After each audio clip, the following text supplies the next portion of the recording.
Hey now, Michael. Hey, Guess what time it is? it's the Mike and Mish show time. It's everybody's favorite thing to do on a Thursday night, 9 p.m. Eastern Standard Time. It's Mike, it's Mish. We're here. And, we're going to have our guest on in 1 second. Britton Hart is ready and waiting. I'm going to do a quick shout out to our sponsors real quick, and then we are going to get this show on the road. Of course, the first thing we got is Massage Therafix, Holding Hands Massage. Go see Jackie. Go to holdinghandsmassage.com if you are a veteran or a soldier. Get yourself a referral, book yourself an appointment. Trigger points, chronic pain, everything you need alleviated. Jackie is the one. The websites are at the bottom there. And our other sponsor is the maker of the shirt that is on my chest. Take a look at that thing. It is really awesome, and it's made by Killfoot Clothing. Killfoot Clothing is veteran-owned, American-made apparel. They make badass shit. Go to killfootclothing.com. Get yourself some clothes, and if you want one of these Mission Accomplished T-shirts that so many have now, go ahead and hit me up on my inbox or direct message me on Instagram, and we'll get you those. And with that being said, why don't we go ahead and bring in our guest of the evening, Michael. Her name is Britton Hart. She is everybody's favorite feeling. What's up, Britton? How are you? So sweet. There she is. I am great. How are you guys? Awesome. We're good. Fantastic. You know what? You must be doing pretty good today. You're on top of the world all around. But before we get into what's going on in Britton Hart's life, let's talk about what wasn't an April Fool's joke dropped by your boss, Mr. David Feldman, today, taking care of the fighters as always, setting up a pension plan. What do you think about that?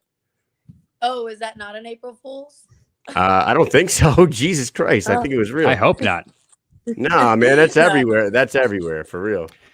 I'm just kidding. No, honestly, I think that says a lot.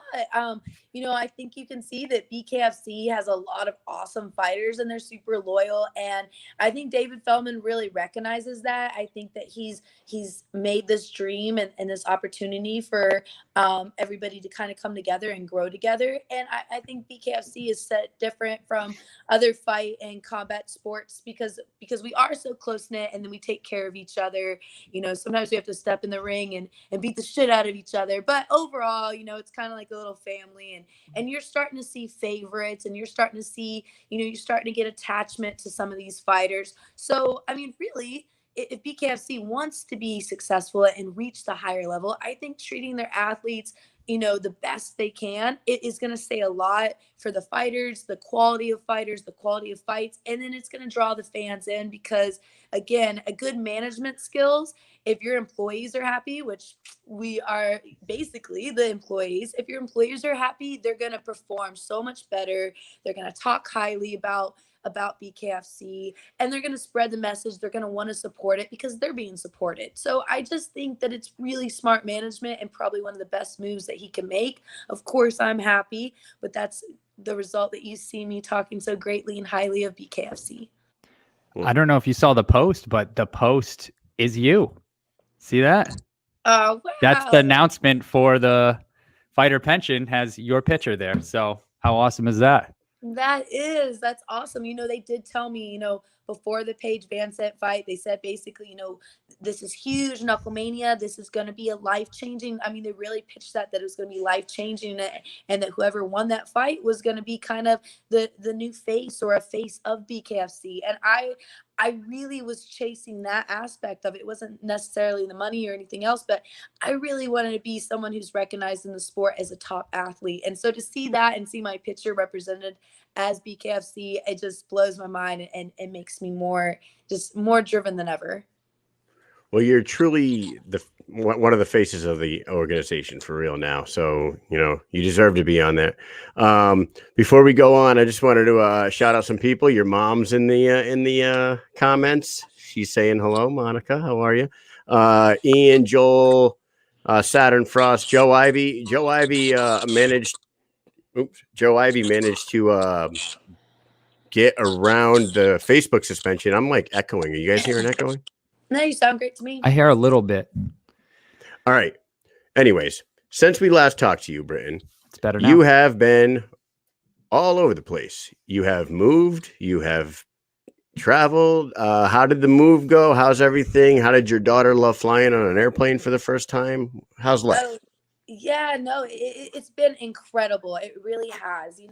Winning this fight has really given me the opportunity to follow my dream and to bring the people that supported me before with me. And I told Paris, this is why mommy is doing this. And I promise once I win this fight, I'm going to go and take you on your first airplane ride. Because there's been so many times that she's dropped me off at the airport and said goodbye to me. So I told her next time that she would be there with me. So it was like the best experience to be able to go out there and really get that quality time. We spent 2 weeks together every day and did so much. And she was so involved and hands-on and everything. And then me as a mother, I got to be hands-on with helping her and homeschool her and take on that challenge, which is honestly a lot harder than fighting. So shout out to all the parents out there that are going through COVID right now and having to homeschool their kids.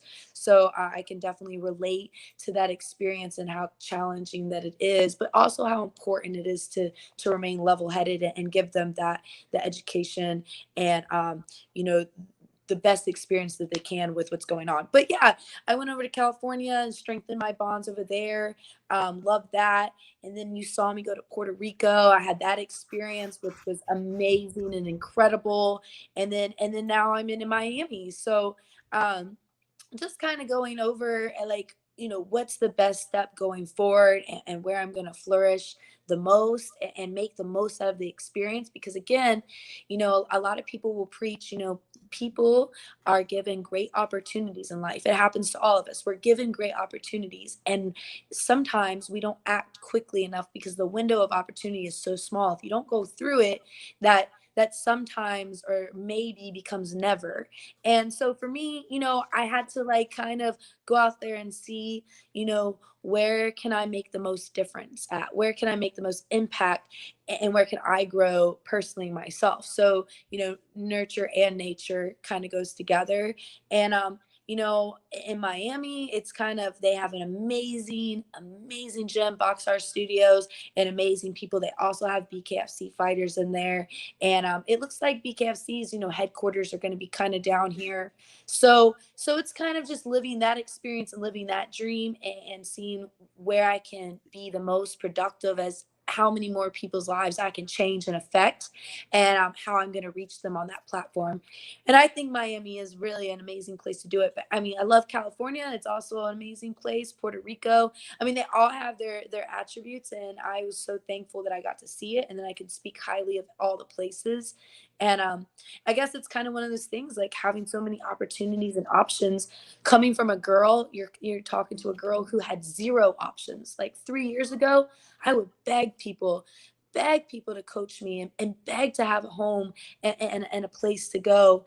And I would have to go through extreme circumstances, like drive 2 hours to a gym just to work out. So to have it be opposite and have worked so hard and had the last 3-4 years pan out to now, I've touched and affected so many people's lives, and I have a home with so many places and gyms that accept me and love me, and they just want me to grow.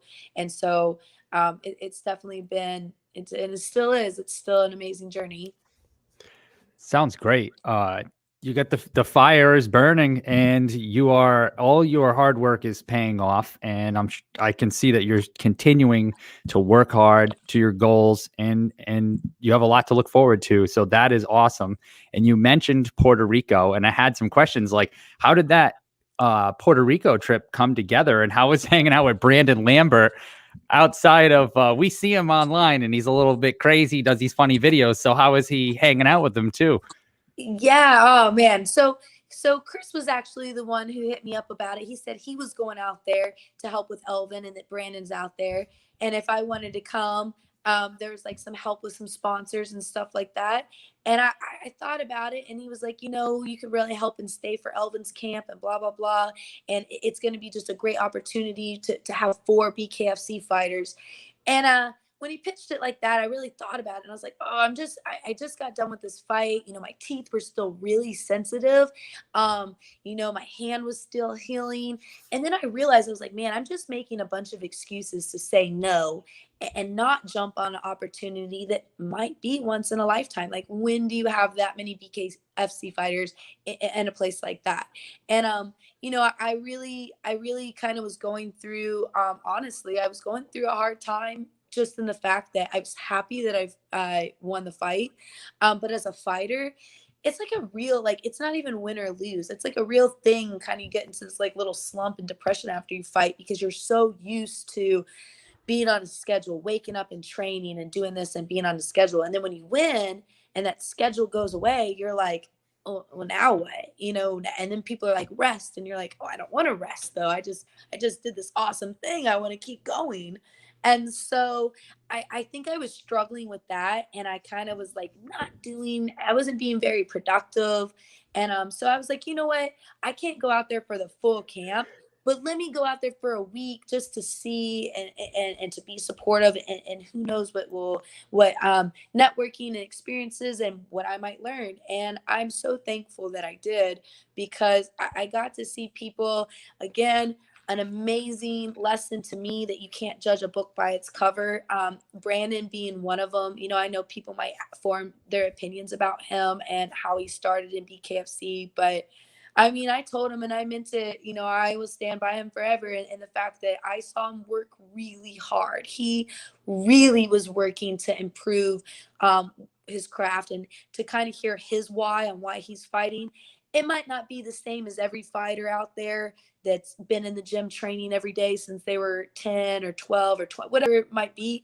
You know, he has a little bit of a different story, but it's still his story. And I think that as people and as fighters, we need to respect his story, and he is working for it. So a cool quote that I just kind of came across was, it's not necessarily following your passion, it's following your efforts. So a lot of people have passions, whether it be baseball or boxing or, you know, cooking, whatever it is, but do you really put effort into it? And that's what you need to follow. And seeing Brandon, he put a lot of effort into it. So that's something I can follow. So I love him, think he's great. Elvin is amazing. I mean, what a positive. He reminds me of myself, because he's so happy and positive, but man, he can bang, and he knows his stuff. Meeting his head coach, Caesar, was also amazing, and meeting the people, the culture of Puerto Rico and the locals, that was mind blowing. Again, it goes to something that I'm big about: how many people's lives can I change and affect and touch? And I really felt that I did it there. It was funny, at the second day in the gym, they came up and gave me one of their gym shirts, and they gave it to me, and they're like, this is your home if you ever need a place, and if you want to come. And that simple gesture of a t-shirt and them telling me that was like mind blowing to me. Wow. It was super great. And then Chris, you know, he brought me out there, listening to his story.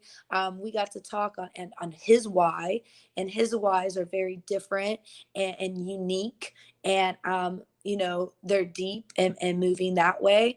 And to kind of see how he started and what his driving factors are, and you know, how his style is. And he comes from a totally different place. He comes from a place that you know, boxing isn't relevant. Like in Maine, there's no other boxing gyms.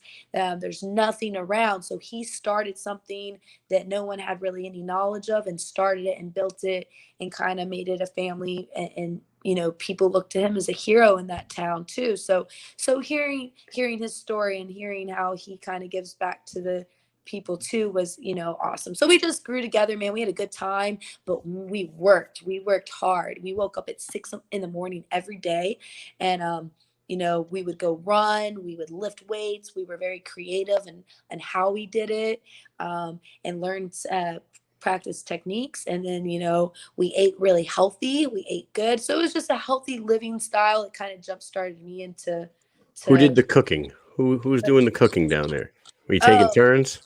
No, it was Elvin's wife, actually. Elvin's wife, Ashley. And she was so awesome. She was a really good cook, but they actually are very self-sustainable. So it's super cool to see that. Like they have their own eggs and chickens and goats. So they like do their own, they do their own thing, grow their own thing. You can go get fruit off the tree and It's awesome. and things like that. So anyways, she cooked several meals for us and they were really, really good. Other than that, we went out and got like local food from like local stands. Like we got this, like, I think they called it pulpo, and it was like octopus in like a pie shell.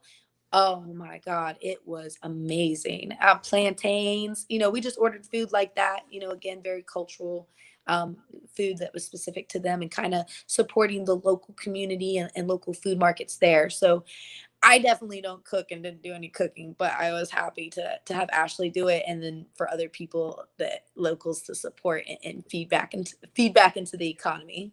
Ian wants to know who ate the most plantains while you're down there. Definitely me. I definitely smashed the plantains. And then our friend, our Puerto Rican buddy from the Army, says the question is, did you have mofongo? I did not. I heard about it and we said we were going to try it, but I did not actually have a chance to have it. I tried mofongo when I was down in Puerto Rico. I was down there for like a week. I was stuck there I went on a mission to St. Croix, and our plane had to land in Puerto Rico. What a great place to get stuck for a week. I must have got a bad batch of mofongo at like 3 a.m. in the morning because it absolutely sucked. And everyone keeps telling me I just got the wrong batch. Yeah. Oh, that's well. You know what? I wanted to ask you, did you put Poncho over your shoulders and run up a hill with him? No, I didn't. It was funny though. I enjoyed meeting him, but I think Chris pissed him off actually, and literally pissed him off because he started pissing everywhere.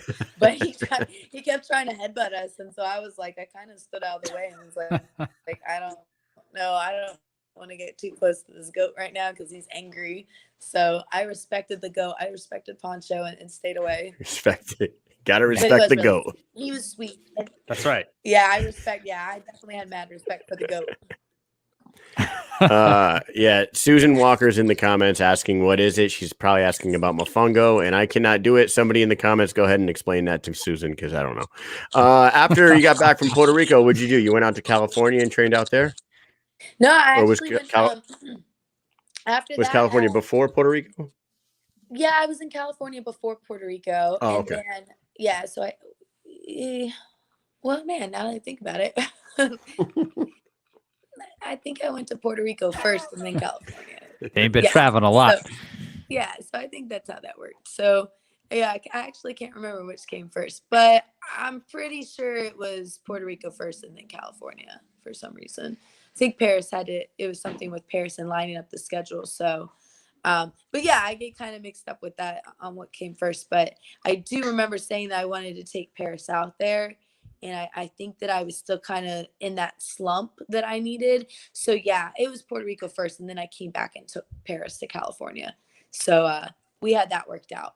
So, yep. So it was Puerto Rico, then California, because I told the people over in California how awesome Puerto Rico was. And we kind of had that conversation. And so we stayed out there.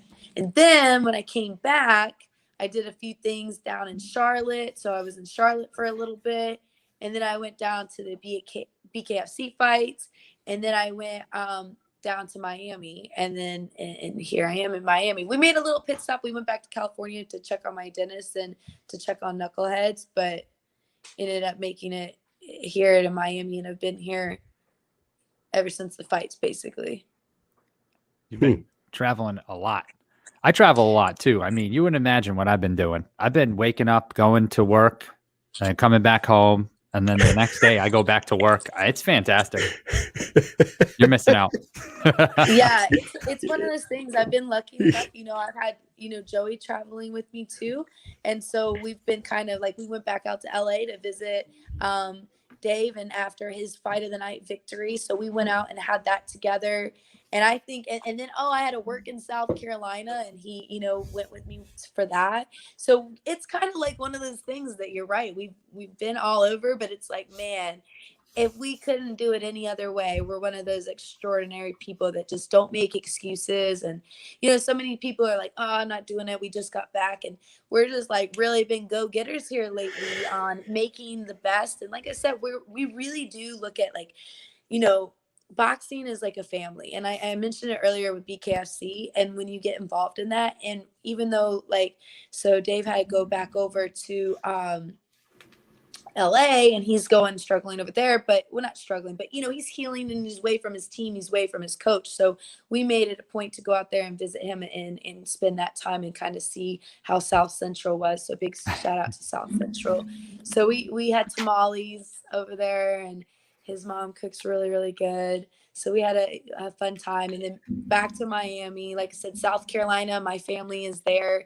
Lavonda has been really good to me over the years, and I've always been associated with Vegas Grand Boxing Promotions. So they needed me for something, and I didn't want to let them down. So I wanted to make sure I was there for them for that too. So it's just been, state hopping. You mentioned South Central, and we were wondering earlier, were you a menace in South Central? Do you know the reference? Were you drinking your juice in the hood? Yeah. Do you know the movie?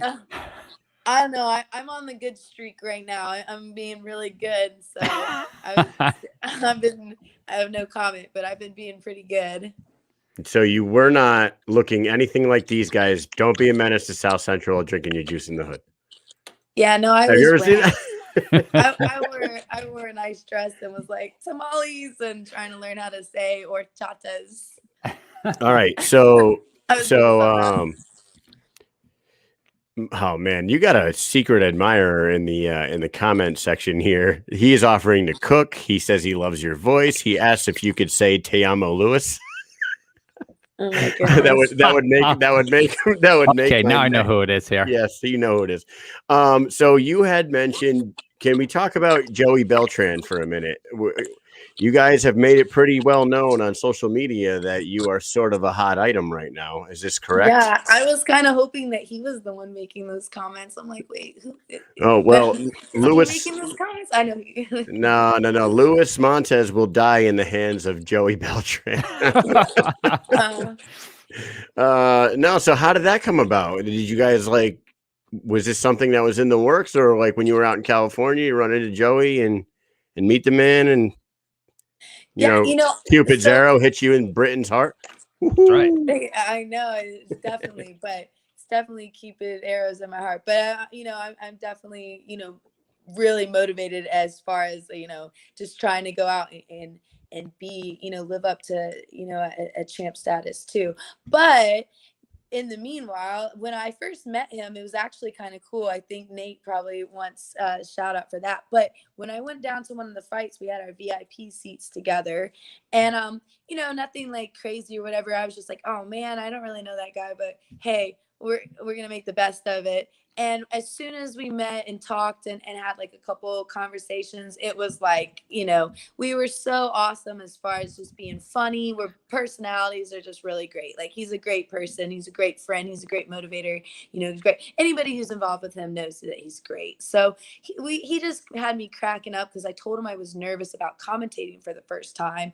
And so we kind of did like this fake commentating, kind of like how you commentate a fight throughout the fights that we watched together.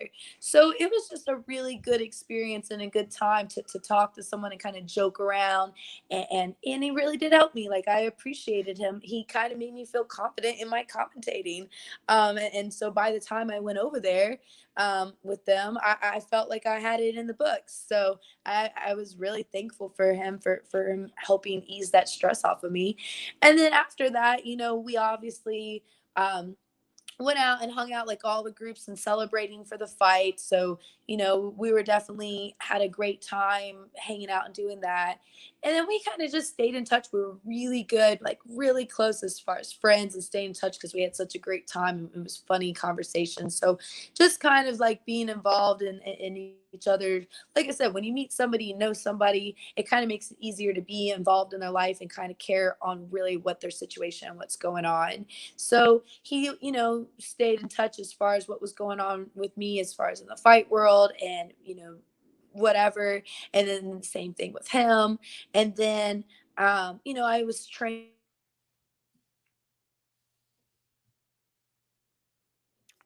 I think we lost her for a second. No volume here. She's falling out. Are you there? Oops, surprise. Hey, you're back. Oh, you missed all. Okay, so you missed all the dirty details. So sorry. So we're just gonna pick. No, I'm just kidding. But yeah, no. And we hung out in California. He came down, and we trained together, and it was cool to see that work ethic. That I had. So I also, it means a lot to me when someone you can see a work ethic and see, and on the training aspect, because this isn't a hobby, and you don't play fighting and you don't play box. It's a lifestyle, and you got to really, for me, you really got to be a part of that life and be in that life to really make it. And it's really hard for friendships and relationships in general because of the stress that fight game puts on you.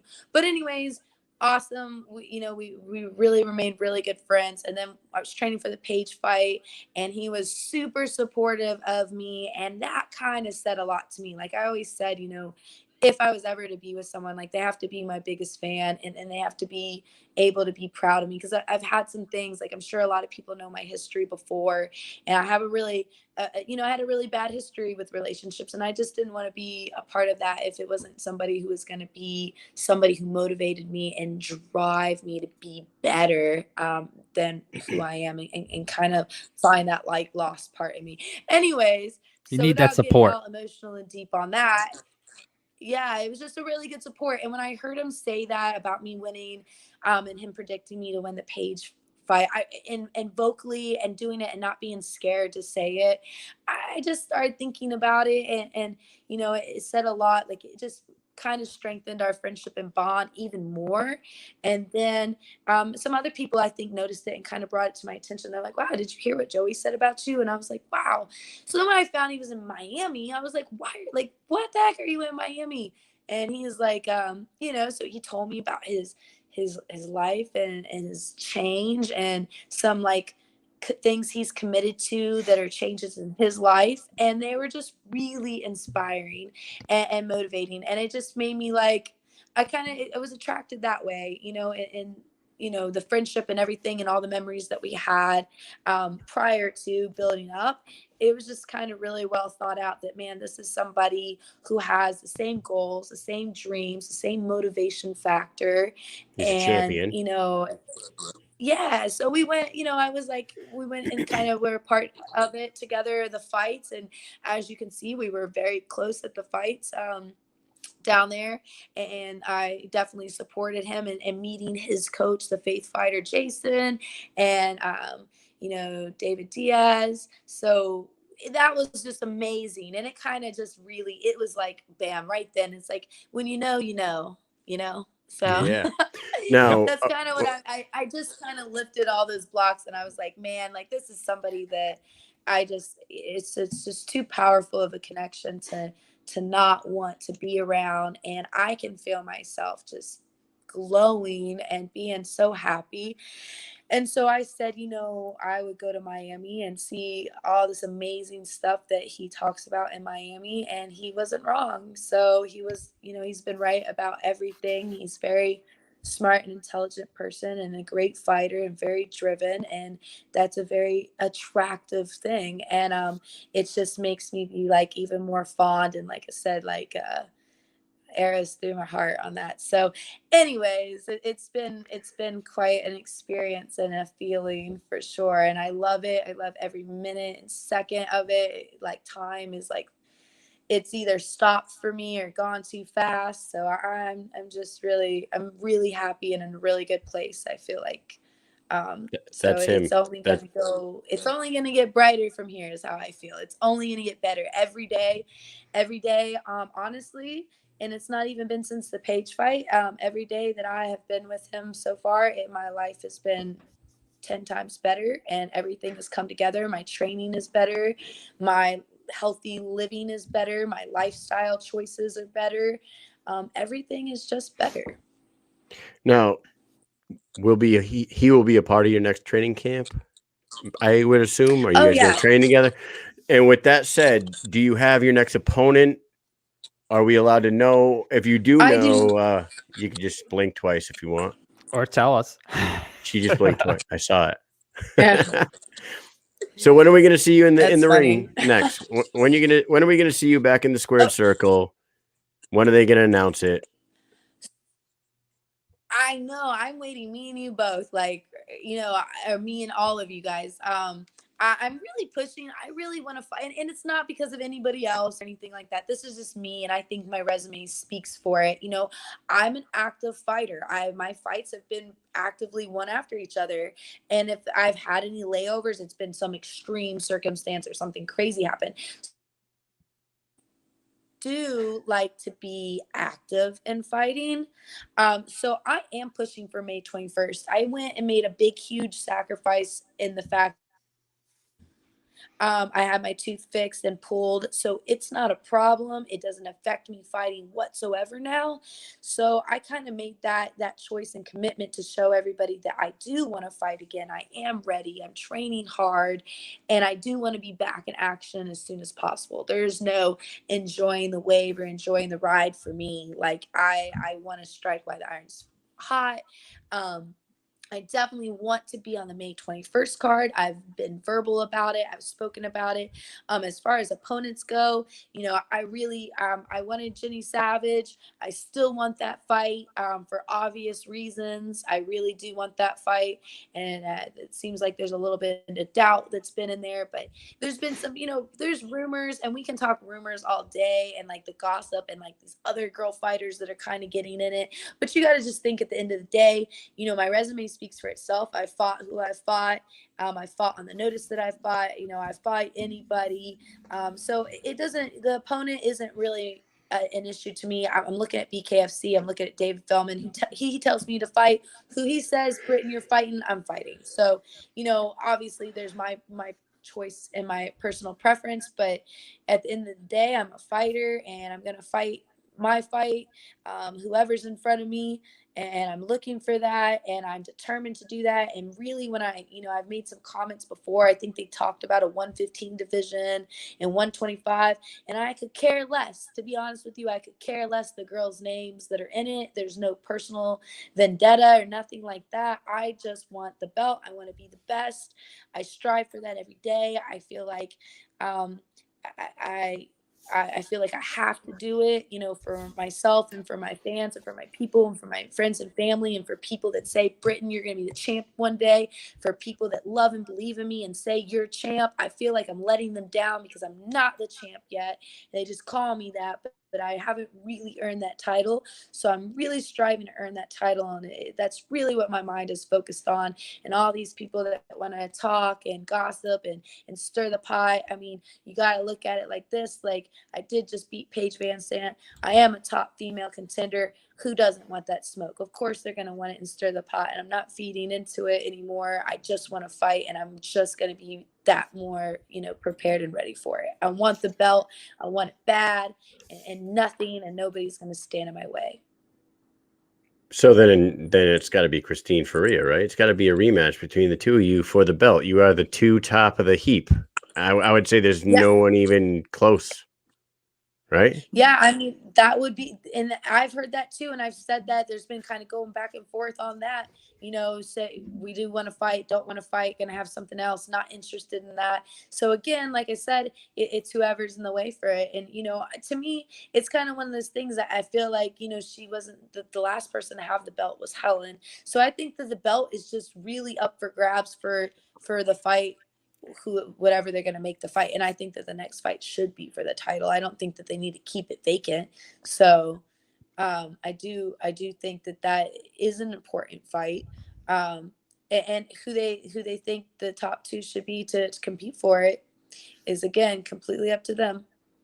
We spoke to Nate Shook a little while back, and we kind of pressed him just a little bit on that title shot and who would fight for it. And he didn't quite answer us directly per se, but he did mention that, the belts always come off a tournament, even though you guys already have a belt. and it's been vacated. So I was kind of confused on what would happen there, but he didn't really answer it because I asked if it would be you and Faria. And then he said, well, they already fought, so I don't know. So it was a little bit like of a he kind of dodged the question a little bit. So nothing's been made. Well, It's I think it's kind of one of those things wild. when you have a fighter who threatens retirement, when you have a fighter who says they retired, I mean, it kind of takes away the credibility in it. And like, I just feel like maybe that was what the reason was. I mean, who knows? I just, I'm speculating and making stories on the situation like I think all of us are. But at the end of the day, we really don't know what's going on. We don't know what's going to be the next plan. We just know that we're training hard and staying ready. And I guess that's a fighter's mentality. We're ready for whoever.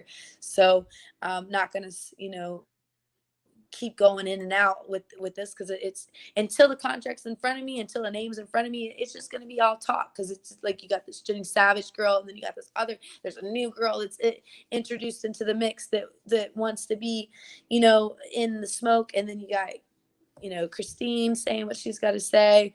And so I don't know, it's one of those things. I think that again, not a lot of people are too sure on what's going to happen next, but the belt, I think, needs to be up for grabs next.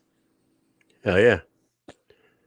You want to talk about some fun instead of some fighting? Let's talk about fun stuff. Mike, what do you got for us? Oh, fighting is fun, though. I love fighting. I think it's fun. I love fighting. That's we've been talking about fighting for 40 minutes now, though. Yeah, but Britton Hart, you have a fun life. We see it on social media. Your TikTok is on fire. Your social media, you're always on there. You're roping the heavyweight champion into doing dance things on TikTok. Yeah, I never thought I'd see that, but I guess I mean, I don't know the guy, but I mean, I haven't seen it before. But he's doing he's doing something, and then he moves off the screen, and then you're behind him doing some other thing. Yeah.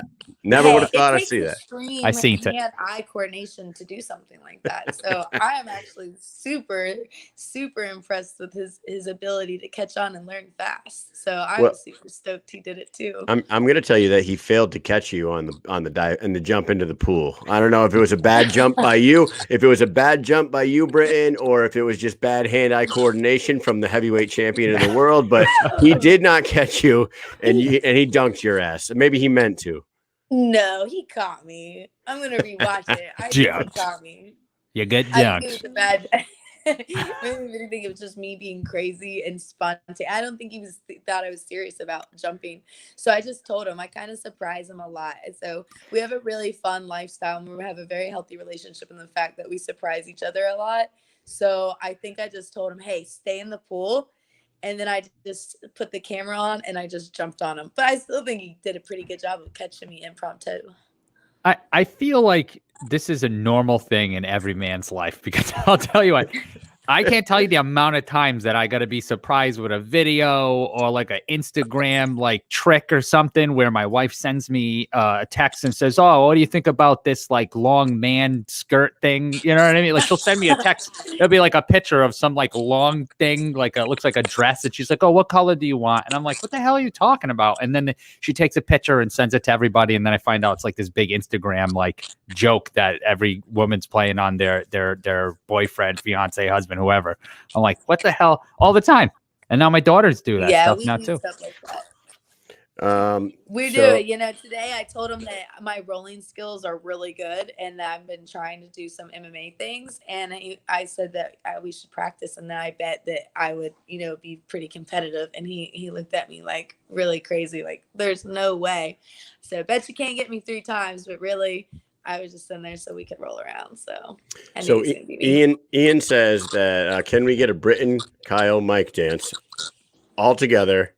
It'll go viral on TikTok. I don't know if that. Oh yeah, I don't think so. Are we gonna Vogue? Hey, Should we Vogue or something? What is it? Before we go into any more fun stuff, can I tell you that Misfit's watching? She's commenting and she says, "I'll be here when you're not scared, cutie." That's that face. She knows. She handed you the final rose. Oh, she knows that. She knows hands down. You can't flip flop. Like that's the thing. You can't flip flop. Like you're either one way or the not. Like You know, like, I mean, I remember the time she complimented me saying, wow, you're a bad bitch, meet me in the center of the ring, not scared, hiding in the corner. I stood right in the center of the ring waiting for your ass. So definitely not scared. But I'm glad that you think I'm cute. I'll be here, sweetheart. I'm not going anywhere. You can't discredit greatness. This is good. Okay. Anyways, let's talk about virtual reality for a second, Mike. Yeah. Let's talk about the Oculus. Let's talk Yeah. about Britton Hart doing some Jedi training with the Oculus. And this is another thing that we saw you do. What's that all about? You just wanted to make everybody laugh for the day? Yeah, definitely. I kind of, I don't know, now that my enemies are watching, I don't want to know my awesome training techniques, but Oculus, The Force. it was super cool, man. I definitely, I'm going to say I actually have this great idea. I haven't implemented it yet, but I am going to do it. So it was actually my cousins that let me borrow it, and I fell in love, and they kind of told me how to do it. So it's just really good. It's a virtual reality game. If you don't know it about me, I'm a super video game nerd. I grew up on video games. I played Twisted Metal and Tomb Raider. Yes. I'm huge Tomb yes, Raider. Tomb Raider. Hell yeah. Yeah, so I'm huge on Tomb Raider. And do you dress as Lara Croft for Halloween or anything like that? Oh my God, at least 3 times. The best. 3 times. It's a go-to. I'll have to tag you guys in some videos. I actually make funny live videos pretending to be here on like certain because I'm a very outdoor adventure person. You know, I have my bachelor's in outdoor recreation. So that was like a big thing for me. So when I would go out there, I would pretend to do like Tomb Raider stunts. Like literally one time I jumped from a cliff into a tree because I saw Lara Croft do it. And I was like, if she can do it, I bet you I can. It hurt like hell. And I had bark burn from my chest all the way down, but I didn't fall and break anything. I've also tied ropes from trees and kind of done the same scoot that she does.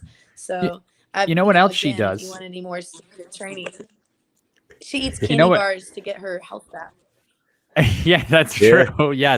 You know what else she does is she does backflips with 2 pistols and shoots bears and wolves as they chase her. I mean, did you ever do that? So I did go to a place and train to do that for 2 months. Sweet.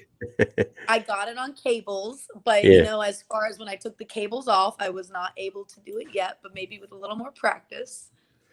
Do you know wear a little tiny backpack with about 10,000 bullets and every gun inside of it? It's about this big, but it holds every backpack, every gun and every bullet and everything.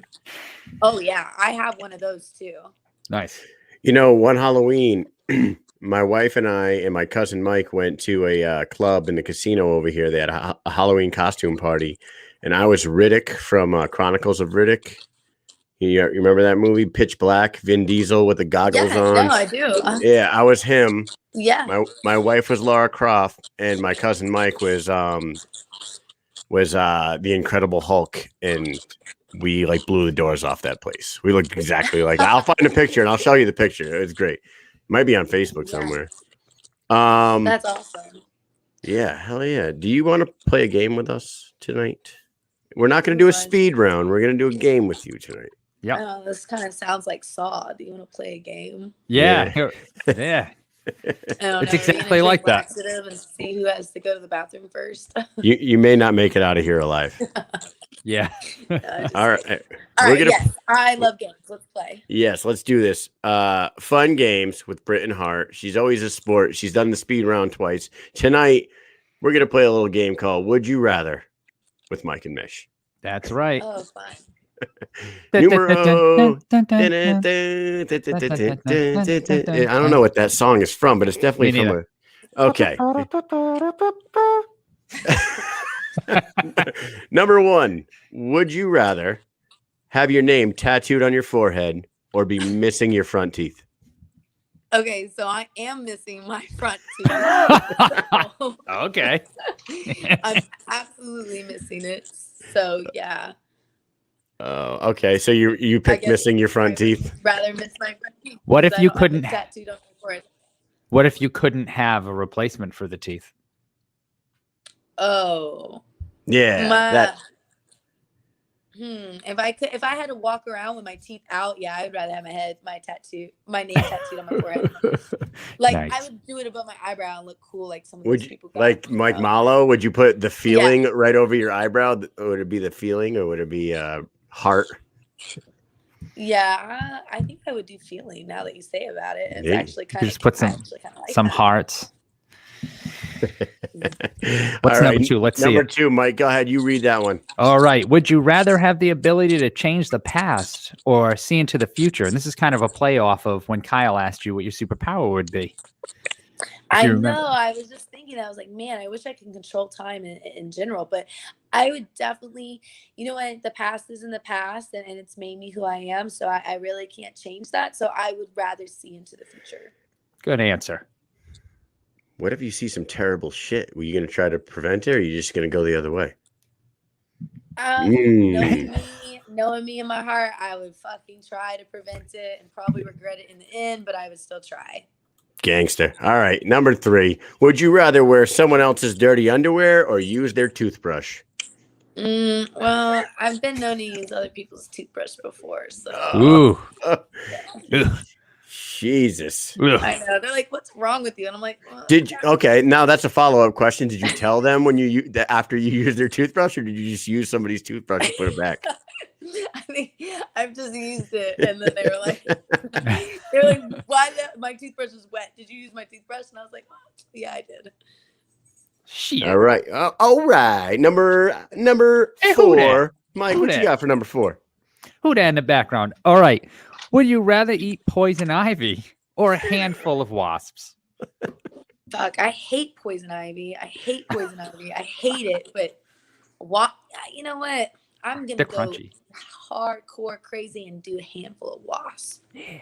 Fucking G. Yeah, if you chew them fast enough, the stinger won't get you. Right. That's what I was thinking. Yeah. It's probably full of protein, too. Kyle, you're that super or the venom smart, will just go in and give me like a superpower. Yeah. Oh, yeah. You might become the wasp. Yeah, like Spider-Man got his power from. Hey, I know that guy in the background. I just Who saw is that guy? Who is that guy? Get him back over here. Yeah.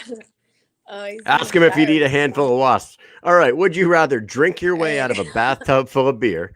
Would you rather drink your way out of a bathtub full of beer or have to smoke your way out of a duffel bag full of weed? Oh, man.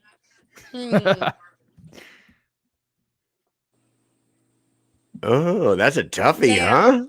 That's not tough for me. You know what? I haven't really announced or said anything crazy because I just kind of wanted to be about it and not talk about it. But I have actually decided not to drink alcohol anymore, and I've kind of omitted it from my lifestyle. And so I don't drink anymore. I haven't for a week, I guess. Whatever. It's still a big step, but I'm kind of continuing that commitment in my life. So I definitely have to go. Yeah, you got to Cheech and Chong your way right out of there. That's the easiest way. It's the easiest way. It really is. We got Marty Watt in the comments saying, weed, please. Larry Davis says, I'm drinking my way out. And your mom just threw a heart up there, so she must agree with you. A heart? Yeah. Next up, number 6. Would you rather have a runny nose for the rest of your life or cough after every word? Definitely runny nose. I eat a lot of spicy food and it makes my nose run, so my nose is basically runny anyways. So definitely runny nose. Imagine how many times you would have just coughed if you had to cough after every word. I mean, that'd be insane.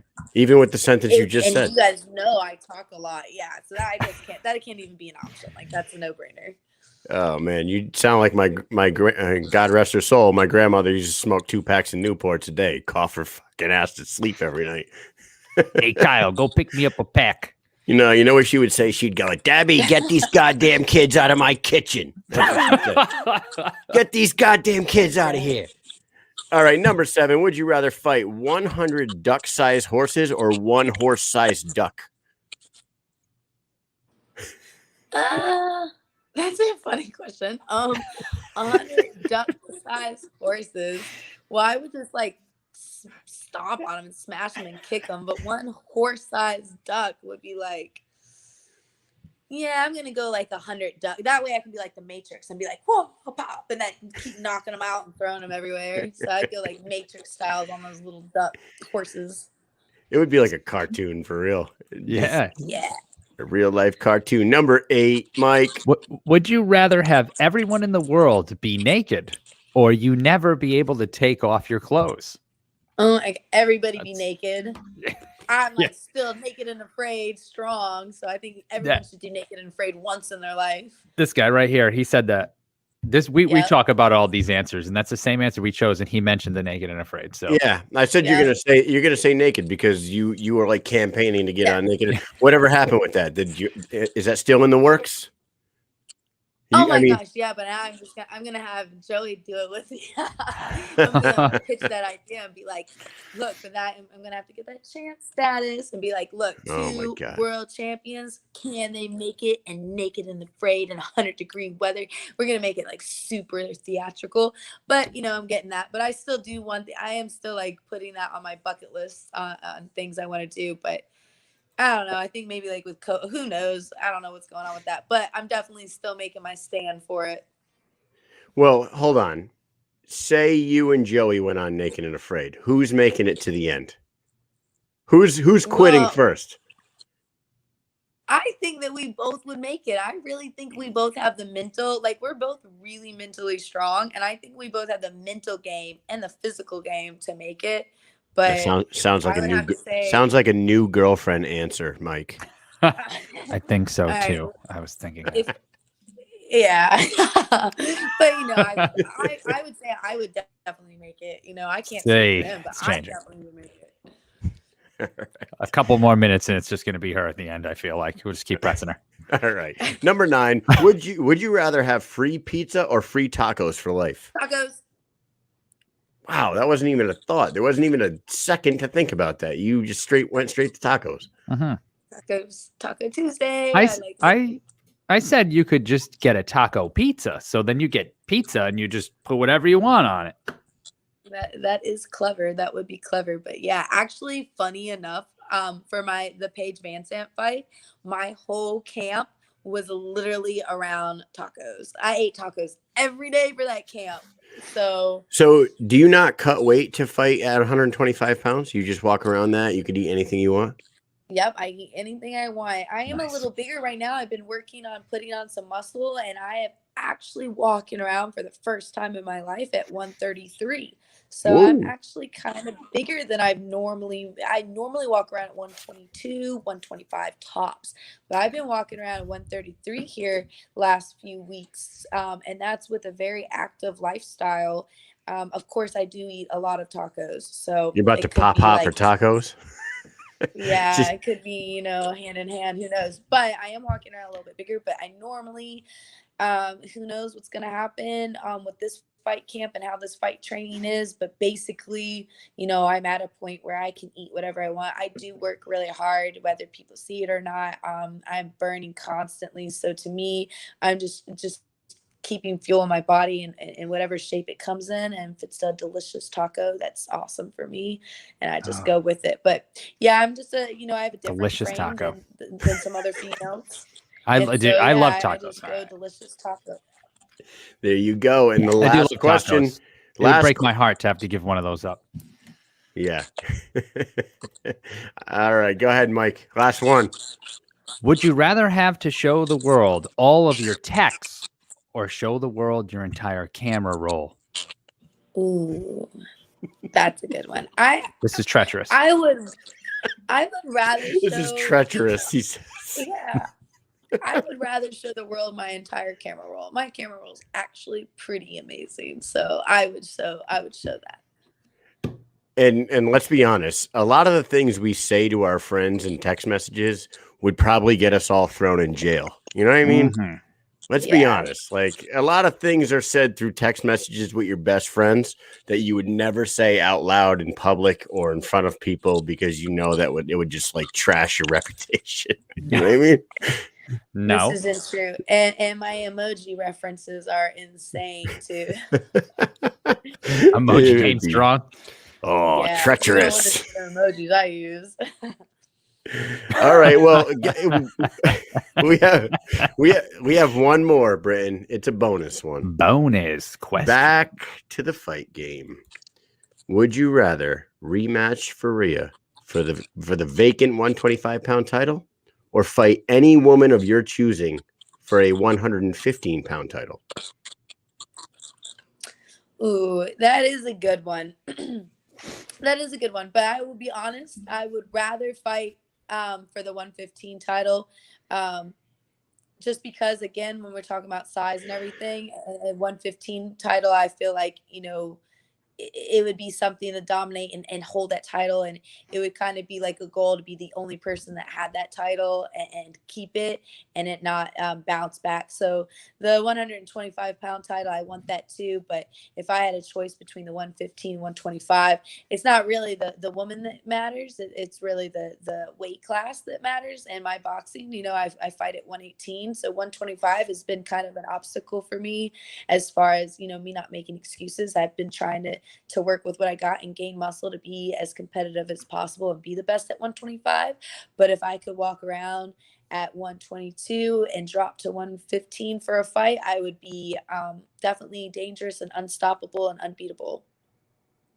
Great Nice. answer. And it's history, right? And it's history. And I 115. would like that. I would like to be the first woman to hold the 115 title for sure. So I would like that for sure. Outstanding answer. You are always a sweetheart, Britton Hart. Before we let you, we kept you stayed on here for almost an hour with us, and we appreciate the hell out of you, because we were supposed to have two guests tonight, and one of them had to reschedule on us. But lo and behold, Britton Hart to the rescue. Yep. She'll give us some time for the best Saved us. bare knuckle podcast in the business. We were drowning, and you saved us. So thank you. All right, before we let you go, welcome. I appreciate you guys. Yeah, go ahead. Shout out any sponsors, right. anybody you want to do. Go ahead. This is your time. I just want to shout out Lux Boxing Gyms, shout out Knuckleheads Boxing and MMA, and shout out to Boxar Studios in Miami. Shout out to everybody who's just being a part of this. Definitely Kevin Smith with Smith Brothers Combat Sports. Give a shout out to Joey Beltran and the Faith Fighter Jason for helping and working and putting time and effort into me. And there's a lot of other special people that even if they say, one positive thing to me a day, it really helps and brightens me and keeps me on the right track. And I really appreciate it. So that shout outs for you too. And to you guys for inviting me on and being so fun and playing games with me. Thank you. It's always a fun time with you, Britton. Are you going to be down in Birmingham April 30th, or are you going to be showing up to fight in Miami? What are we more likely to see you at? I think you're definitely more likely to see me showing up to fight in Miami. If not, I'll definitely be supporting, obviously, the Miami fighters that are going to be there. The Alabama one, I am very interested in that fact that that's the first time in Alabama. I think it'd be really cool. But if it's one of those things that I'm in training camp and we're in training camp, it might be a distraction. It might be something that, hey, good luck to all the fighters. We love you. We, support you. Most of them, at least, not all of them, but most of them. And we're doing our thing and working hard and training hard. So we might not have the time and availability to do it. So we might have to be like buckling, working hard because, again, we work hard, grind hard every day. All right. Mike, you got anything else you want to say to Miss Hart before we let her go? Hey, just thank you for coming on. Thank you for coming on. It was a pleasure, as always. Yep. Always. All right. Take it easy on Joey, would you? He's got a fight coming up. I know, right? Yeah. He's got a big fight coming up, doesn't he? He's got to get that man ready. All right. You go have fun. Thank you so much for coming on. Tell him when he's ready to come on the Mike and Mish show. He's more than welcome. All right. Yeah. I will let him know. Get him on here before that next fight. All right. See you later, Britton. Have a good night. Right. Thank you. See ya. Bye-bye. See ya. All right. That was Britton Hart. Yeah. There go your notes. Bow. It's become She's a thing. Awesome. Look at, we're on the wrong side. Hi, I'm Kyle Mish. Every time we let a guest go, it flip flops us. Isn't that crazy? Mm-hmm. We got Miss Monica in the comments giving us a little heart. Hey, Monica. Yep. Yep. LOL Mike, guess who's back? Got a Facebook jail. Her name's Joe Ivy, and she is here. Hey. Stop saying things about boys being gross. Yeah. Silly. You know what's funny? We could say all the shit we want live on the air here. Like, we could literally say anything we want here. Somehow we don't get shut down. But if Joe Ivy drops a boys are gross in the comment section, she gets suspended for 24 hours from Facebook. Oh, what a bunch of suckers. What a bunch of pieces of shit, man. God, I'm not going to do it. We'll get what the hell is going on with this world? What is going on with this world? Thanks, Britton. Britton. Oh, my God. What's going on with this world, Kyle? I don't get it. Hey, you know what I'm saying, Mike? That was a great interview with a great person. Britton's the coolest shit, man. I am drinking... I'm drinking a White Russian basically, but I have salted caramel vodka in it, so it's very tasty. Do you remember what the Big Lebowski called a White Russian? No, a Caucasian. He drank Caucasians throughout that whole movie. Nice. I'll take a Caucasian. Usually I'm drinking like a Tito's or a Grey Goose and Red Bull, but tonight. Or actually, last night I was drinking those Truly lemonade. Those are pretty good too. Yeah, cancel culture can do something. Cute drink, Mike, says Larry. Hey, before we get going, delicious drink. Yeah. Oh my God, most pussy drink I've ever heard. So guess what? I just read that comment out loud on the air. I said, OMG, most pussy drink I've ever heard. Yeah. Ian will get suspended from Facebook for 24 hours for dropping the word in the comments. I could read it 25 times in a row on the show here, but he wrote it in the comments and bye-bye. Have fun in Facebook jail for a day. Right. You deserve to be there after that comment.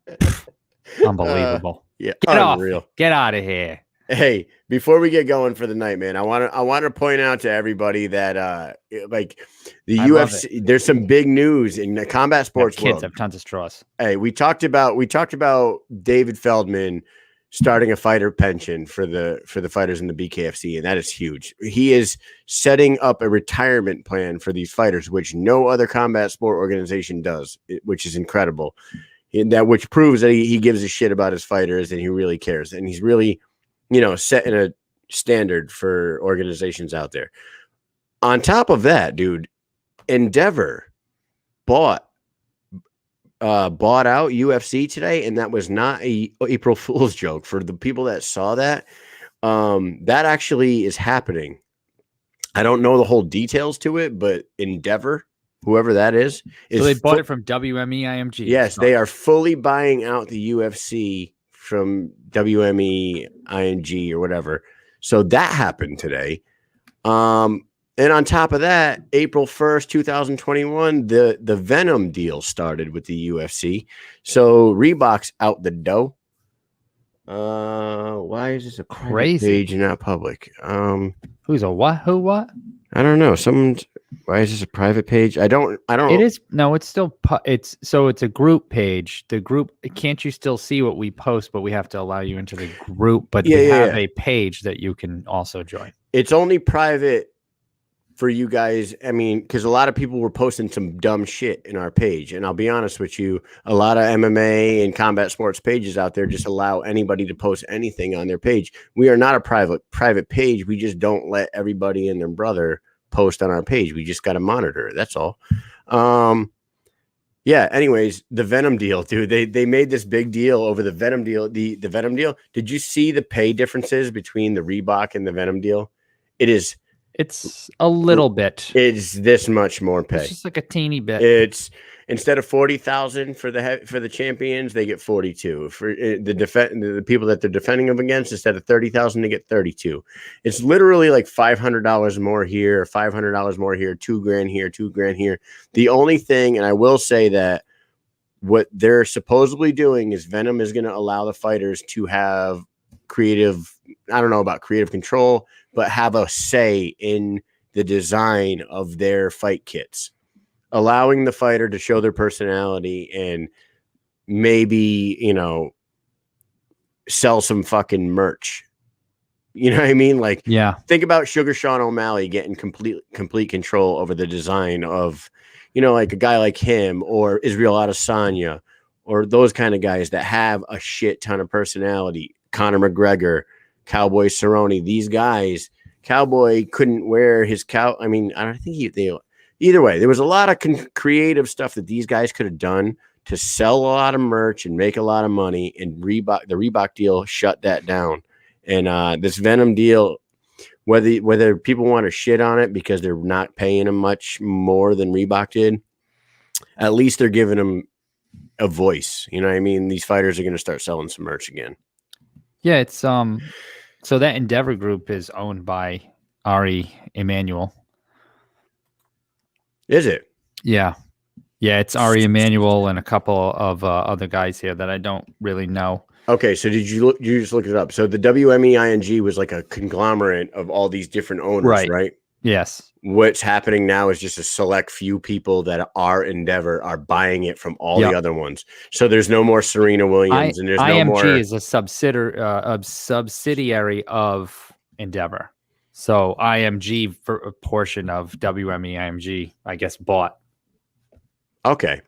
Because you remember when the WMEING, whatever that was, IMG, when they bought the UFC, there was all these, Mark Wahlberg, Tom Brady, Serena Williams, Venus, right? Anthony Kiedis. There was all these.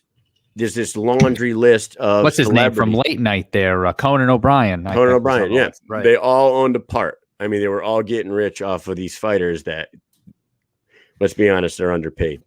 They're all getting super rich. Now, Ari Emanuel and his tight-knit group of buddies there are going to get super rich off of this shit.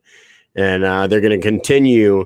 They're going to continue to allow boxing to pay the shit out of their fighters and struggle to give a double figure $1 million paycheck, like a 8-figure paycheck in MMA. Doesn't happen.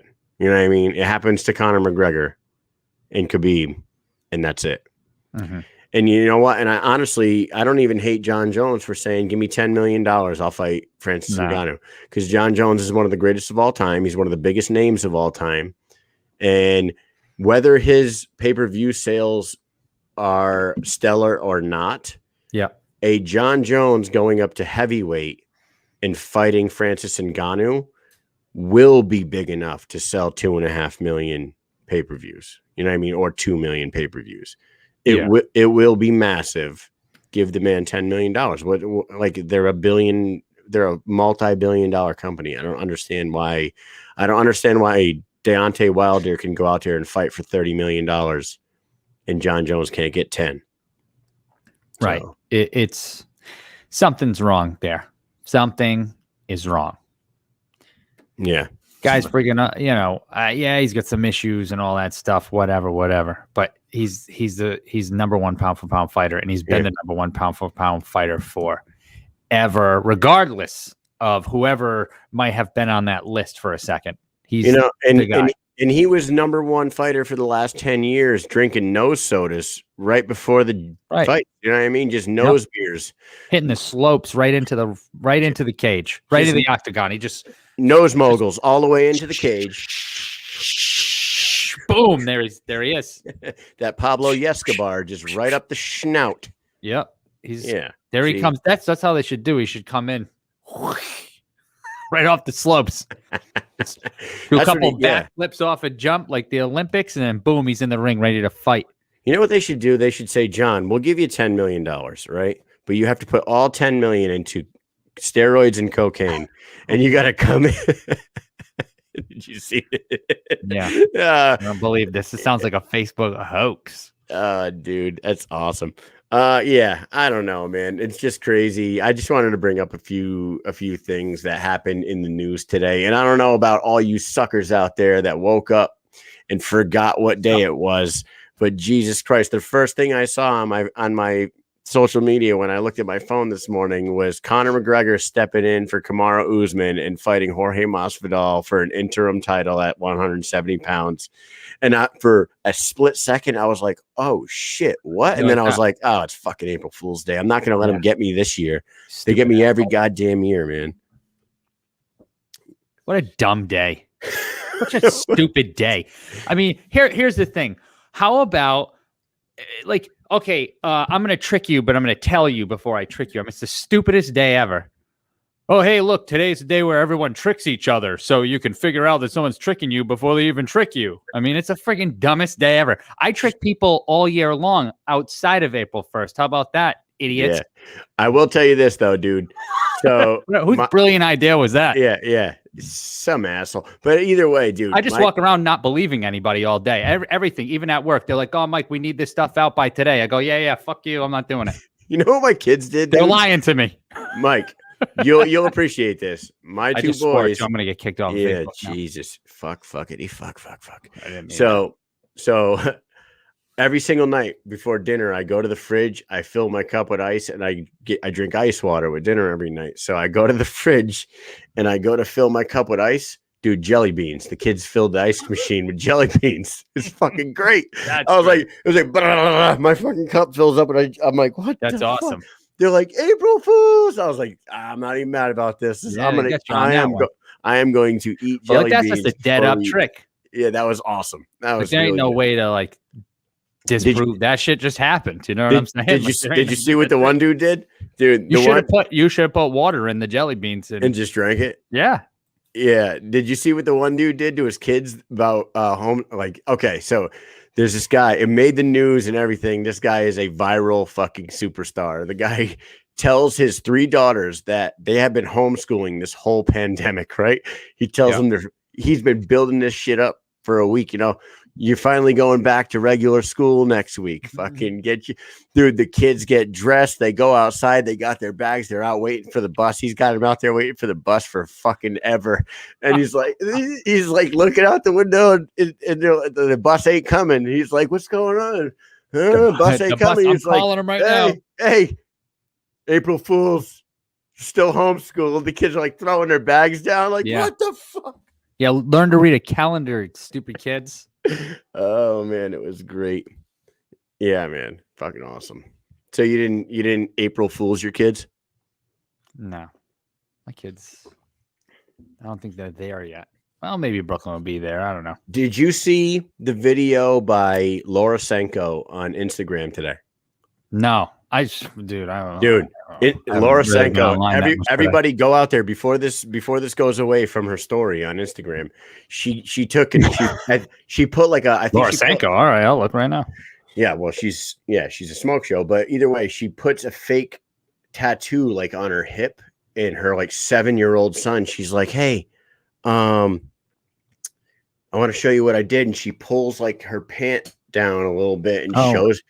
The kid goes, "I fucking hate it," and he turns around. 7 years old, and she puts in the comments. She goes, "I don't allow my 7-year-old son to swear, but I'm gonna give him a pass on this one." He looked right at it. He goes, "I fucking hate it," and he turned around and walked away. Hilarious. Oh, hold on, I got it right here. Hold on a second. Hold on.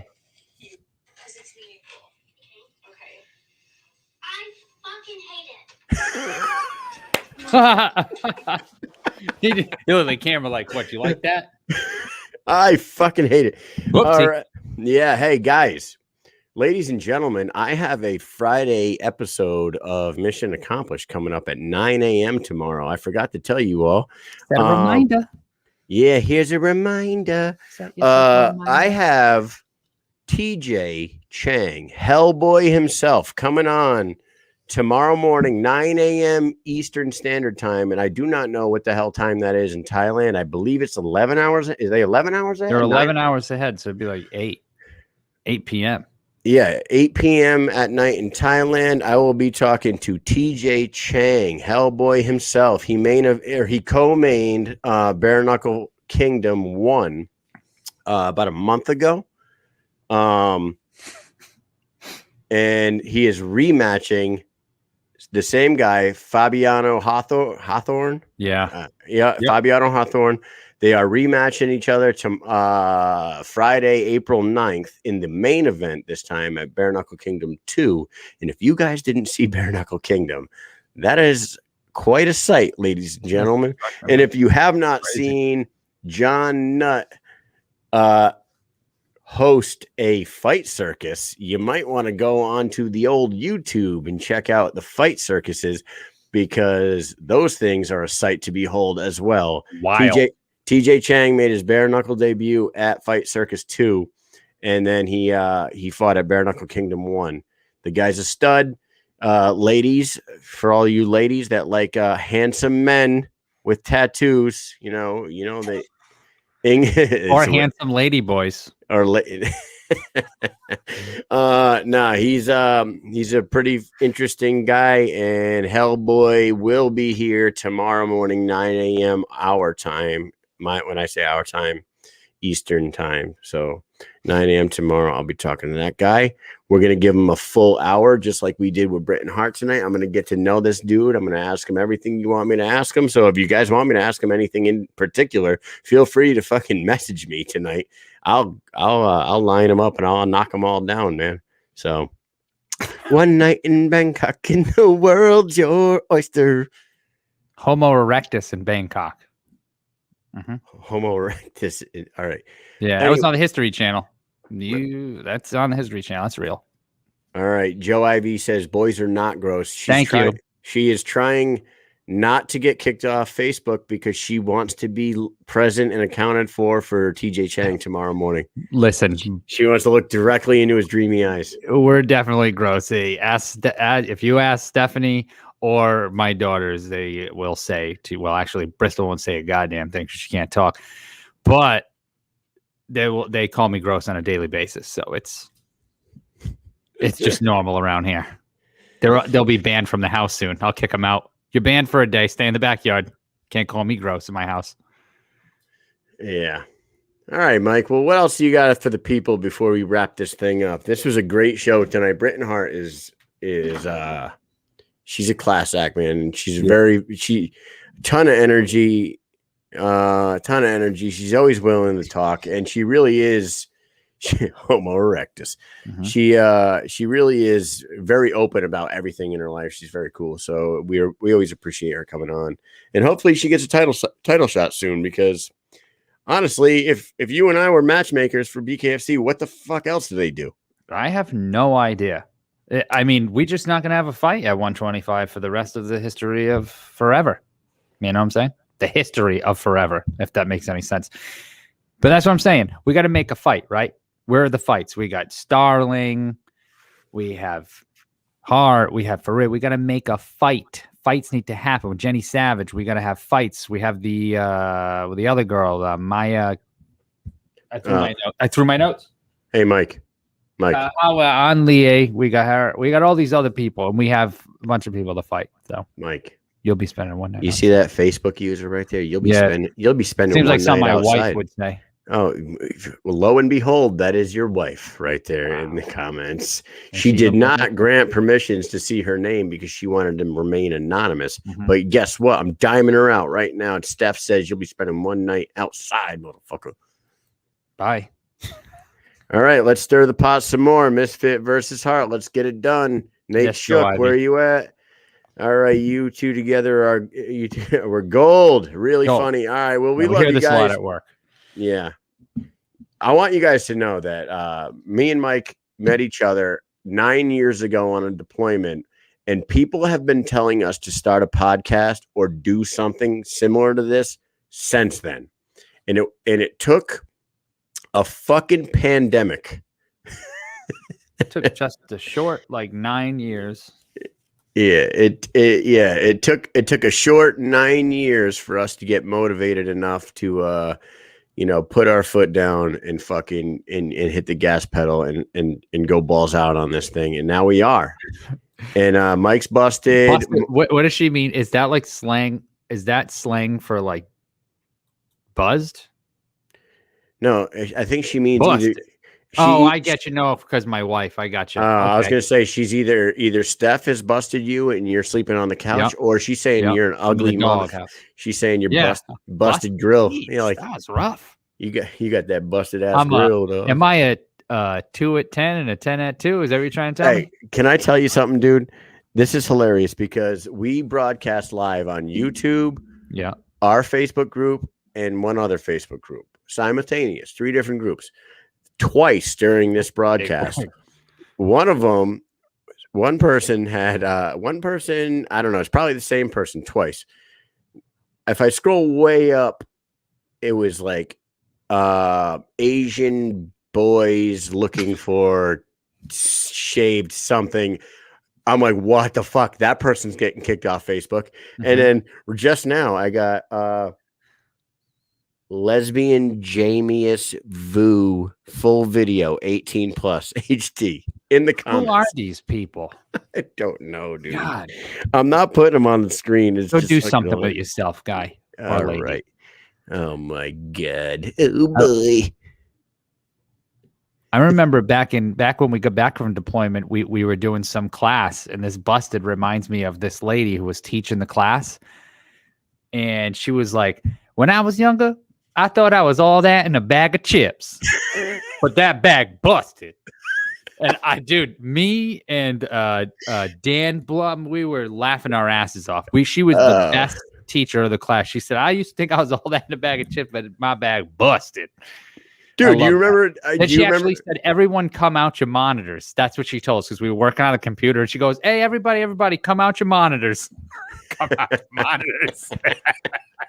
Dude, do you remember when we were in the grocery store? We stopped at Walmart in Orlando when we were down there for the Knucklemania. Yes. And Mike's at the self-checkout thing and it's not working. He's got his hands on his hips and he's like, what the hell? He hits the button for like help and he's standing there with his hands on his hips. This lady comes up and she goes, hey, what you do is standing there with your hands up on your hips. Yeah. When I dip, you dip, we dip. She's like, we dip, we dip. It was fucking great, man. Oh, it's great. Yeah, she was awesome. If she's watching, we'll send you an invite.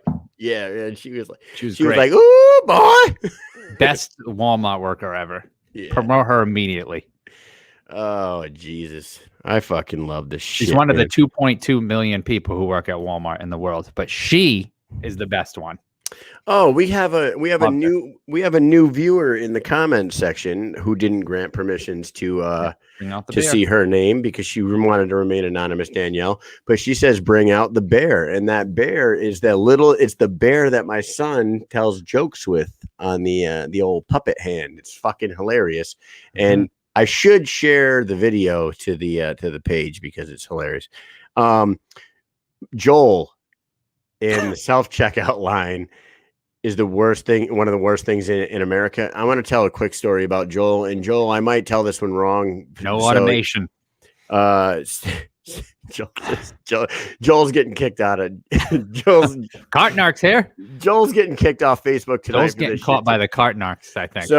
So I don't know if this is like 100% correct, but Joel was in Walmart and Walmart has 35, 40 fucking registers and he's standing at a register that has a light on or whatever. And I don't remember the whole story, but he's got a bunch of shit on the thing and they're like, yeah, that register's closed. He's like, no.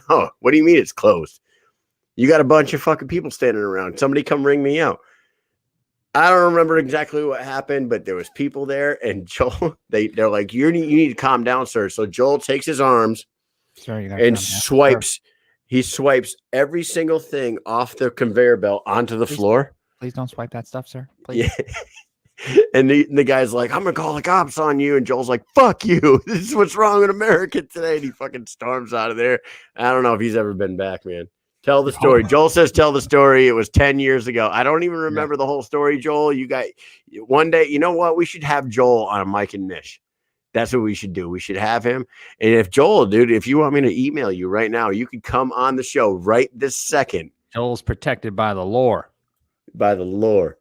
I don't know if I have his email address. Let me see if I have. Oh, you're really going to send it? Let me see if I got Joel's email address. I don't. God damn it. Joel doesn't have an email address. He'd rather use snail mail because it gives more people jobs. Joel says I have not been Right, back Joel? since. Yeah, Joel. You Yeah, don't want to put federal workers out of work. Don't use email. Use snail mail. Joel, text me your email address, and before we close it out for the night, if you want me to bring you on screen right this second, you can tell that story, and it's one of the best Walmart stories in the history of Walmart. I swear to God, it's fucking great. Anyways, I've been to some Walmarts. Okay. Oh man, do you return your carts? I do return my carts. I turned a corner in my life, and when I became an old grumpy fart gross boy, I decided that I'm going to start returning carts, and I started returning carts. So I'll never get hit by the cart narcs because I'm not a douche anymore. I changed my ways, and you can too. If you have a problem returning carts to the cart corral, please call 1-800. Carnox here. Right, we should run. Can you run the number along the bottom for people who have problems returning the cart, please? There's a Hey, dude, there's can a we? hotline for this. Do you think that we can get sponsored by Cartnarks? I don't know, maybe. I'm reaching out. Cartnarks here. Cartnarks here. Anyways, man, we love All those right, guys. Let's close it out, I huh? think it's time. Yep. It's time. I gotta work. I gotta work tomorrow. Leave the carts by your car, Joel says. Anyways, how about this? Hey, I will shoot a text to Joel right now. Yeah. And if he answers back with his email address, Mm-hmm. we'll bring him on real quick, and we'll let him tell the epic Walmart disaster story, and then we'll call it a night. All right, Joel. All if right. you're still paying attention, Hope you get your what microphone set up. is your email? You don't need a microphone. Just use your phone, dude. Just use your phone. Send me your email address. I will send you the invite. Ladies and gentlemen, do not get off the show right now because, Gross Boys return carts. Oh, That's right. Saturn Frost. I don't know. GBRC. Everybody knows GBRC. I don't even know what that even means. I thought I was being a good human being by bringing my carts back. Well, that's because that's what I called myself, because I returned, because I'm a gross boy. I'm an old, grumpy, gross boy. And I decide now I go to the supermarket and I swear under my breath the whole time, but I still return my cart at the end because I'm a nice guy. You know what? You know what I really enjoy, like launching my cart from like 100 feet away and seeing if I can land it in the cart corral. Why don't you return the car to the car corral? Whip, whip, whip, whip. Cart knocks there. Anybody watching? Hey, look up the cart knock. Breaking news. I got Joel's email. I'm sending it to him right now. I'm sending him the epic. Yep, this is great. Joel Francois. Joel. Oh, I just said his last name. He's now the feds know he's been commenting with his last name. Oh, okay. Okay. I think I saw his name on the screen just a few minutes ago. Minute. Couple of minutes. Couple of crazy guys staying on way late. Couple of wild on a Thursday. Guys. Hey, okay. You know what? Let me do a shout out real quick. Go ahead, man. Get him on here. I got to give a shout out to Joe Rogers, the Joe Rogers. You know who you are. I'm not going to point out where you are and all that stuff because we never know. You never know who's hunting you down. But I was talking about how my box of briefs be going up my ties, and it's driving me crazy, and I can't find a good brand. I bought like a friggin' $25 pair of just one pair of MeUndies because I heard on podcasts all the time, like, oh, I'm going to try those. They're super like light and comfortable, but they just ride up my ties. So I got a text the other day, a message from Joe Rogers, and he goes, I'm going to help you out, man. I said, wow, this podcast has finally paid off. Someone's going to give me advice on my box of briefs, and I can't wait. So I started reading, and I was like, oh, man, what is it? And he says, you got to get Pair of Thieves, which is Jessica Alba. Her husband makes this brand of boxer briefs. So I go and I buy a 2-pack of the short ones and a 1-pack because he says I wear the long ones, and they're like this moisture wicking kind of material, dude. They're long. Okay. And they don't ride not like the short ones, but the long ones do not ride up your ties, and they are the lightest, most comfortable things. That they're the best. When Steph was out the other day, I said, go over right now to Target and buy me like 3 pairs of those things. They're like $13 for just one freaking pair of like long briefs, but I tell you, man, those things are fantastic. So thank you, Joe Rogers. And if you're out there and you got problems with boxer briefs running up your ties, you got to get them things. Okay. They're great. They're the greatest. I got them on What right are they, now. Kim? What are they Yeah, called? check it out. I got them on right now. No, I'm just kidding.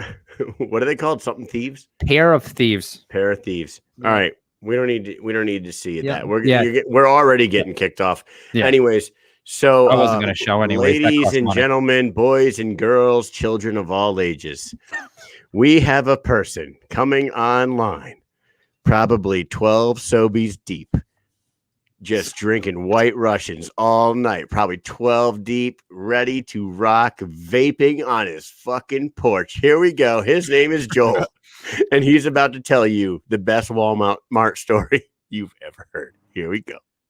Make them big. Oh, Here we go. Here we go. Joel, how are you, sir?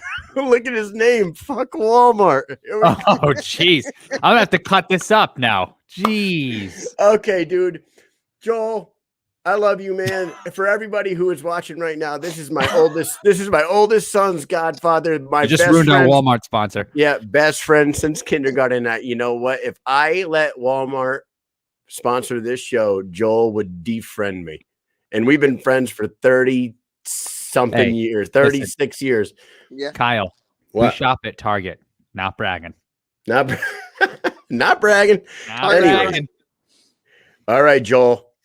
First of all, Set the tone. It is Set with the the heat. tone. You're in Walmart. You're shopping. What happened? I got no neck and I drink vodka. And I vape. Yes, you do. Straight to the stomach.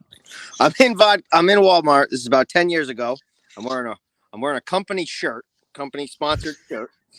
Yep. I get my couple of items.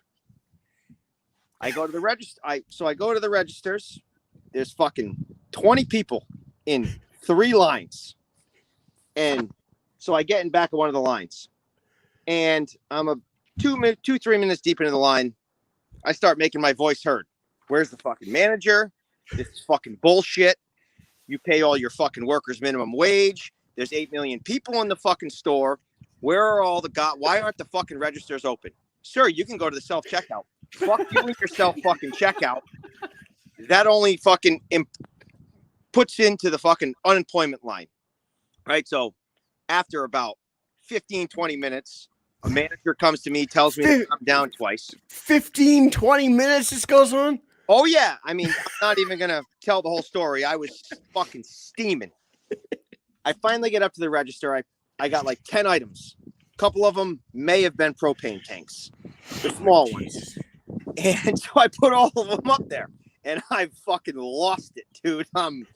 I had hit fucking going off the edge. I'm dropping F-bombs. This place is fucking communist. This place is horrible to their fucking employees. They fucking treat people like shit. You got 20 registers. Why are only 3 of them open? It's 4:00 in the afternoon. And then the manager comes up to me again. Sir, you're going to have to calm down. And then all of a sudden it was, fuck you. Whole arm comes across the counter, clears everything off. Mind you, there were people clapping and cheering me on at this point, too, at the other registers, fucking saying, I agree with him. And then I get sir, the cops are on the way. And I said, fuck you, call the cops. I'll be out of here before they fucking get here. And the fucking manager, who was probably making fucking $11 an hour, fucking follows me out to the halfway through the parking lot. I fucking get in my truck, flip him off, tell him to go fuck himself. And I God's honest truth, I have yet to be back into a Walmart. And that was 10 years ago. Okay, so let me interject here. I need to interject. Okay, so I've been running a count on you, and you have said Oh, boy. Oh, boy. 24 times. And for your name, I'm going to add one more. So that's a nice 25, and you said shit once, I think, if my counting is correct. Oh, my Thank God. you. I'm guessing you're And God pretty bless close. your soul. Joel, are you missing a finger? Nah, I got all 10. What is 10? she talking I thought- about? She said, how's he missing a finger? I got fucking 10 fingers. 10 fingers? You met Chad, Kyle. He's only got fucking 8.5. I got all 10. Yeah. All right, dude. That's a great story, Joel. Oh God, I love it. Now, there's the count. Won't go to guys. I'll tell you something else. I had to buy a battery for a car a couple of years ago, and the guys at work are like, and I'm complaining at work. I'm like, the fucking goddamn batteries, $130. Like, dude, you're selling the car. You can go to Walmart and get one for $80. Fuck you. I'm not going to Walmart. Guess what I did? I paid $130 at fucking Napa for the battery because I'm not paying the fucking extra $50, the fucking $80 at Walmart. No, won't do it. Will not do it. Oh God. Okay, so for all you children out there that are watching, Joel has expertly shown you the versatility of the F word tonight. He's used it as an adjective, a verb, a noun, a comma. Yep. And he has started and ended a sentence with fuck. He was like, fucking blah, blah, blah, blah, fuck at the end of the sentence. Can you say it one more time, Joel? Fuck. Okay, so now you're at 30. Okay, I'm gonna 30. I'm gonna tell you right now, Deb Mish out there is having a freaking conniption right now. She is flipping out about you, Joel. Yeah, she's calling your mom. Oh my God. 260-something-year-old women are having a conversation about their children, their full-grown sons' mouths right now. Yeah, no, my mom agrees with your mom. I shouldn't drop the word fuck so much. That's right. Joel, people say, Joel is a TikTok somewhere out there and probably doesn't even know it. You should That's a fucking hysterical comment right there, because just recently guys at work introduced me to TikTok. I haven't gone into the TikTok game yet, but you should at work have started TikTok and on my job site, and it's pretty fucking hysterical, to be honest with you. You should do that. You should start a TikTok, and it should be you just doing your own just thing. Losing your shit. You're losing your shit. Put it on there. I'm telling you, you probably have like 10 million viewers because every single person can relate. You guys are you're not the first people to say that to me either. That's the fucking sad part. Joel, 9 years ago, people were telling us that we should start a podcast. Here we are 9 years later. We finally fucking started one, and it's awesome. Monica in the comments is Britton Hart's mom. She says you're her hero. Ian says you have 10 fingers and 10 brain cells. Ian can fuck himself. My two. My sister says every time she went down to Walmart in Texas, everybody was in their pajamas. Yeah. Oh my God. Joe Ivy says you need to give up White Russians for Lent. He doesn't drink White Russians, just Sobe and cran, baby. That's fucking right. Sobe with cran for color. That's it. That's all it is. I'm going to tell you. I'm going to tell you people a little something. The worst thing that ever happened to Joel was Gillette Stadium putting a bar inside of it. Remember that day, Kyle? Remember that? Yeah, like the bar I remember everyone. Dude, okay. So bar? Is it a bar? Is it the Barstool bar? Or? Yes. Right? Yeah, no, DraftKings. DraftKings bar. That's what it is. DraftKings bar. So Barstool idiots that didn't get in there fast enough. Yeah, so for all that don't know Gillette Stadium, it was beer only for years. It was only beer. So like you had to do all your hard boozing outside, and then you go inside, you drink beer, right? It was only beer and twisted teas. You can get like twisted teas and shit. Boom! All of a sudden, what was it? 5-6 years ago, they dropped the happened to that stadium. Joel's like. They serve vodka. He's like, yes. I'm right there with you. I love it. 2 double vodkas with a splash of cran, please. Double fisting him all the way down the stairs. Next thing you know, he's got an Obama mask on and he's getting dragged out of his seat. Yeah, that's no joke. Oof. Oh God. Oh, I feel like that was good times. Oof. Oh God. All right. Yeah. And it was in the DraftKings bar that I told that story the other day about getting punched at a football game. You're right. It was in that bar. I got clipped in the eye. I didn't fight the dude back because you told me not to get us kicked out of the stadium that night because we were there with Joe's seats. And then Joel lost his mind on a out of bounds call a little while later. That was the DraftKings bar fault. That wasn't my fault. Yeah. God. He's allowed to get you guys kicked out of the seat, so you can't do it. My tickets. Yeah. Hey, Walmart is one big social experiment gone wrong. Joel. Yes, it is, dude. Walmart will ruin this country's already fucking destined. I hope not, but this country's already destined for fucking failure right now, and Walmart is fucking kicking the soccer ball right to the goal for that one. That's for damn sure. Wow. Joel, Ian wants tell them about your Christmas sweater. Do we want to talk about that, or are we going to get shut down if you talk about your Christmas sweater? That was the black guy on my Christmas sweater. I'm not worried about that. What? Black Santa. Oh, Black Santa. No, that's not bad. You just had you had Black Santa on there. That's amazing. Yeah. All right, man. Well, and for those who don't know, I don't think we've ever made that official, but Joel, I told you that Joel is Jackson's godfather, and I happen to be his daughter's godfather, but godmother, fairy godmother. Hey, yeah, that's it. Kyle, I want you to know, I don't mean to cut you off. Emerson was laying on my, she asked me to lay down with her tonight before she fell asleep, and I had your show on, and she's like, Daddy, who's that? I said, that's Uncle Kyle. That's your godfather right there. I said, that's Jackson and Nola's daddy. Oh, yeah. That's right, it is. She says, and we sat there and watched Britton Hart, and you guys talked for a fucking about 2 minutes before she fell asleep. Nice. Well, I love that little girl. I love you, brother. Yep. Thank you for popping on and telling the epic Walmart story. I'm going to let you go back. Go pour yourself another Sobe, would you? Hey, Good Friday tomorrow. No work, huh? Yeah, hell yeah. I could tell he loves his daughter because he didn't drop one F-bomb when he was talking about her. Not one. Yeah, Michael, not one. You got a good point because really warms his soul. Joel is also the lead singer of Boy Soon, dude. Son of a bitch! I'll never fucking live Boy that Soon. one. Boy Soon. Yeah. Oh God. All right, guys. Well, you go to Walmart and buy the CD. Joel, I'll meet you there tomorrow, Mike. Laser disc. You don't have to work tomorrow. Tune in at 9 a.m. tomorrow when I talk to TJ Chang live from Thailand. All right, buddy. The reminder's set in my phone, buddy. The reminder set in my phone. So. All right, I'll let you go. Thanks for coming on. I'll let you go. Peace, bud. Thanks. All right, Mike. Well. Hey, look, I'm back on the other side of the screen. Look at that. Would you look at that, Joe? Just look at it. We meant to do that. Yeah. All right, man. That's it. That's it for tonight. I think there was 37 F-bombs, one shit. I might have missed a couple. I don't know. I got tired. My arms started getting tired. And Monica says in the comments, he was great. So who's saying that? Mish. Anyways, God, if you guys don't grant permissions, I don't know who's talking.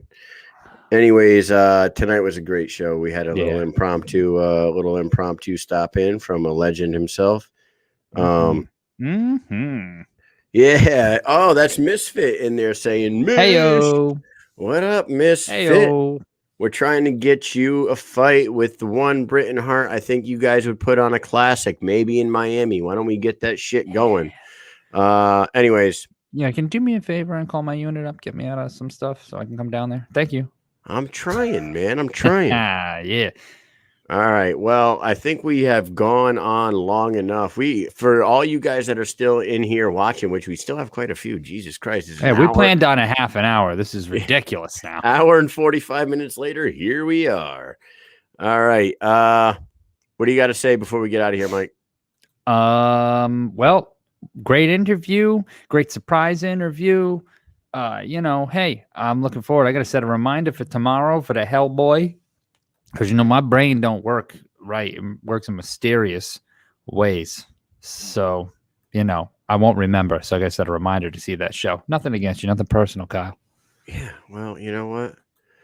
Work is more important than this show, apparently. All right? All right, man. Well, I'm going to let this let's go ahead and end this show. Thank you guys, everybody, for tuning in. Thank you, Britton Hart. Thank you, Joel LaFrancois. Catch me tomorrow with TJ Chang at 9 a.m. and then catch Josh Burns and Elvin Brito next Wednesday on Mission Accomplished. After that, we do not have a Mike and Mish next Thursday. I know you guys are all going to be disappointed, but guess what? I'm bringing my kids to Disney World. So we broke the news to them tonight. They were super damn happy, and they're very excited about that. With that said, peace. Peace.